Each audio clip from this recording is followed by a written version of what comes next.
Pakiklaro lamang po kasi sabi nga ninyo relieved of his command sa Tactical Air Wing na reserve ng Northern Luzon. Pero as far as the Air Force is concerned, hindi naman po siya tinanggalan ng rango. Tama ho ba? As far as the Air Force is concerned. Yes, sir. Opo, sa ngayon po kasi technically po kasi hawak pa rin po ng men in uniform who is being investigated ang kanyang current rank. Yung designation lang po niya muna yung kanyang posisyon. tatanggalin. Opo, ang kanyang posisyon. So, hawak pa din po niya yun, yes po.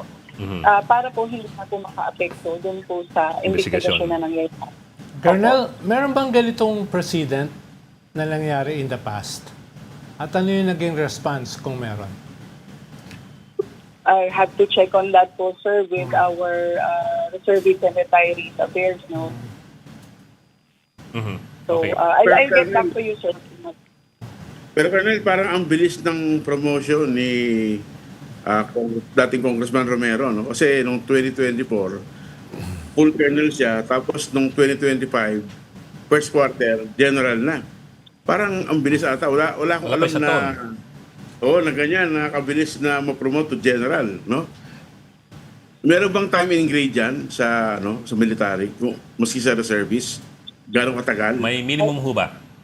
O may minimum? Sa reservice po kasi, sir, ano yan po, it's a different process. But then, it is being, tayo po kasi sa military, we follow this process, no? This administrative process. And kapag ito po yung application po natin, it goes on to the commission on appointment. So, kumbaga, na-verify naman po ng commission on appointment. Kaya po, the process went through and these are supported by orders po. So, yun din po ang mga among the other things that we're also studying. Yeah, ma'am, but I think yung tanong po ni Mr. Manny Mogato is it unusual? I get po yung punto ninyo na ang Commission on Appointments yung nag-approve. Pero siyempre po, that's on recommendation of the AFP. Kasi malay ba naman ng CA kung sino itong mga ina-approve nila eh. Ito pang pag-promote kay General Romero ay unusual in the sense na wala pang isang taon from colonel naging general. O ito po ba'y typical? Oo, kasi may time and grade, di ba?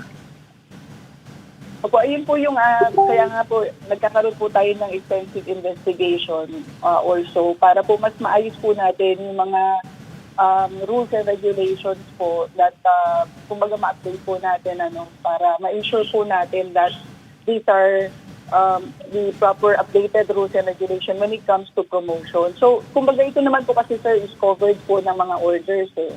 Hindi po natin questionin po yan. Pero kailangan nga rin po natin pag-aralan and iniimbestigahan po.